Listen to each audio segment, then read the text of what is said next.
What are we doing here? And where are we gonna go? It's like we just woke up one morning and then it's welcome to the show.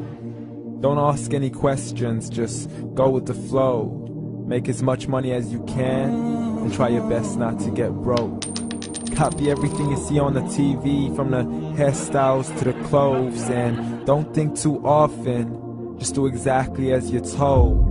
And if you ever get confused, then just turn towards the alcohol. You'll still hear your thoughts, then just turn up the radio as you learn to live a lifestyle of drugs, sex, and rock and roll. But in all honesty, I just need to know, is there more to the cycle than growing and getting old? Living and dying just to leave behind a happy home and a whole lot of property that somebody else is going to own.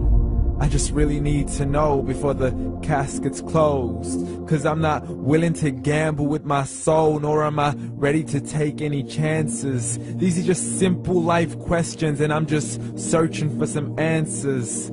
Like, what are we doing here? And what is our purpose? How did we get here, and who made us so perfect? And what happens once we go, or is this world all really worth it?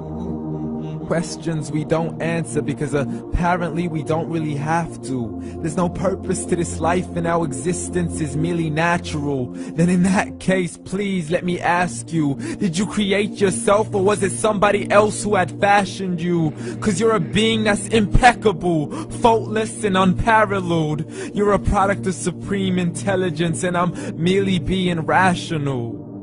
For there isn't a camera on this earth that can come close to the human eye, nor a computer that can compete alongside the human mind. And if the whole world was to come together, we wouldn't be able to create a single fly. So many signs, yet we still deny. As science tries to justify that all this could come from none, when it's a simple sum. 0 plus 0 plus 0 cannot possibly ever give you 1. So from where did all this order come? But everything has its origins, a maker, a creator of its own. I mean, the only reason you're watching this video is because somebody had to press upload. So we can believe in the Big Bang, but I'd rather believe in He who caused it to explode. Allah, the creator of everything along with every single soul.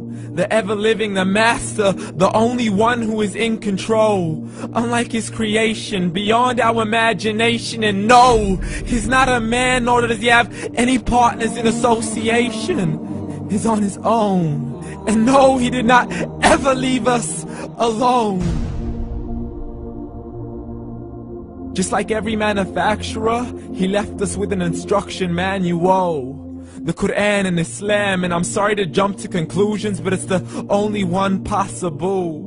The only definition of God is the one and only supreme being. It's logical, a book with 0 contradictions, with miracles that are both scientific and historical, all revealed over 1400 years ago. Like the detailed description of the human embryo. The descriptions of the human embryo in the Quran cannot be based on scientific knowledge in the 7th century. To the mountains as pegs holding firm the earth below, and the 2 seas that don't mix in a complete separate flow. To the planets in orbit, alternating night and day as they stay in flow. The expansion of the universe and the creation of everything from H2O. To the stories of the past and the preservation of Pharaoh. To identifying the lowest point in the land where Persia defeated Rome. The gushing fluid that created man in the glands between the ribs and the backbone. And not a word has changed, it's still the same. So please explain how all this was known over 1400 years ago.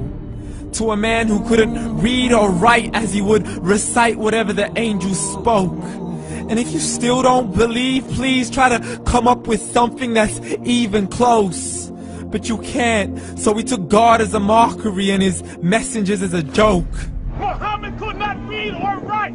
How's somebody who can't read or write gonna start a religion? Dismissed his scriptures as legends and tales of the ancient folk, as we live life according to our whims, desires, and hopes. saying this life is the only home we will ever know. We will live then die, then simply turn to bones. YOLO!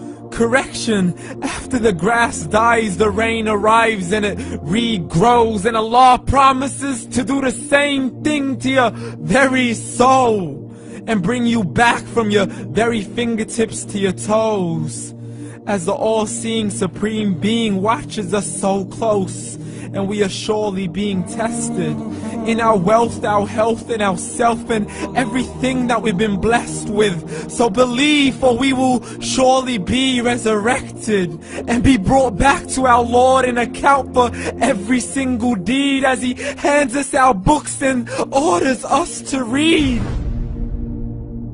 From the bad to the good and everything in between. You yourself are sufficient for your own accountability, so don't be mad at me. You are the one who thought He wouldn't come back to me. I gave you a whole life long to search after me, but you were busy in all that which was temporary. So read, and glad tidings to all those who believed. And if you disbelieve, read. And don't let that day be the first day you find out what your life really means. Read.